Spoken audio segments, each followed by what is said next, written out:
एक दिन, 2 दिन, 4 दिन, बस इतना ही वक्त है शायद दिल्ली के लोगों के पास, क्योंकि अब दिल्ली उस स्थिति में पहुंच गई है जहां टोटल लॉकडाउन ही विकल्प है। क्योंकि दिल्ली में कोरोना की रफ्तार 5% के पार पहुंच गई है। नमस्कार, मैं हूं अविनाश और आप देख रहे हैं अनकट। 2 जनवरी को पूरे देश में कोरोना के कुल 33,750 नए केस सामने आए हैं। ओमिक्रॉन के कुल मामले भी 1700 के पार पहुंच गए हैं। अकेले दिल्ली में ही कोरोना के 4100 से ज्यादा मरीज सामने आए हैं। लेकिन सबसे बड़ी चिंता है पॉजिटिविटी रेट की, जो 6% से ऊपर पहुंच गई है। आंकड़ों के मुताबिक दिल्ली में फिलहाल 6.5% की पॉजिटिविटी रेट है। और दिल्ली सरकार ने यह पहले ही साफ कर दिया है कि अगर दिल्ली में पॉजिटिविटी रेट 5% के ऊपर जाता है तो फिर दिल्ली में ग्रैप यानी कि ग्रेडेड रिस्पॉन्स एक्शन प्लान का कोड रेड लागू हो जाएगा।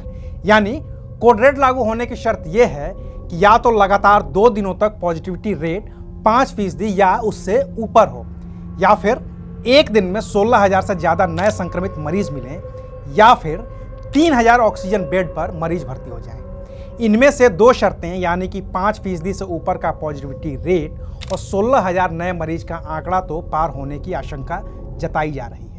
ऐसे में अभी तक दिल्ली में लागू ग्रैप का कोड येलो से बदलकर रेड किया जा सकता है और इसकी पूरी आशंका है। और कोड रेड लागू होने का मतलब है कर्फ्यू, आम फहम भाषा में कहिए लॉकडाउन, जहां सब बंद हो जाएगा। स्कूल और कॉलेज से लेकर दुकानें, swimming pool, stadium, cinema hall, theatre, multiplex, सब कुछ।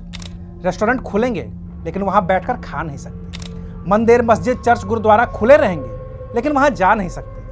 शादियों में महज 15 लोग ही शामिल हो सकेंगे। बसों में 50% यात्री, और वो भी जरूरी सेवाओं से जुड़े होंगे, तभी यात्रा कर पाएंगे। कुल मिलाकर दिल्ली पर लॉकडाउन का खतरा मंडरा रहा है। हालांकि ये तय है कि दिल्ली का ये लॉकडाउन देशव्यापी लॉकडाउन की तरह सख्त नहीं होगा। न तो ई पास की जरूरत होगी और न ही बसें और ट्रेन बंद होगी। लेकिन ये तय है कि सख्ती होगी और बेवजह लोगों को सड़कों पर घूमने की छूट बिल्कुल भी नहीं होगी। उम्मीद करिए कि ऐसा न हो और कोरोना के केस कंट्रोल हो जाए। बाकी तो दुनिया का हाल आप देख ही रहे हैं। अमेरिका हो या यूरोप, केस वहां पर लगातार बढ़ रहे हैं और उनमें भी ओमिक्रॉन के मामले सबसे ज्यादा हैं, जिनसे तेजी से संक्रमण फैल रहा है। कई देशों में लॉकडाउन जैसे हालात पैदा हो गए हैं। कई देशों ने सख्ती शुरू कर दी है, अंतर्राष्ट्रीय फ्लाइट्स बंद कर दी हैं। तो इसकी वजह से आप भी डरिए, लापरवाह बिल्कुल मत होइए, क्योंकि कोरोना गया नहीं है। ये ओमिक्रॉन और डेल्मिक्रॉन के रूप में वापस लौट कर आ गया है।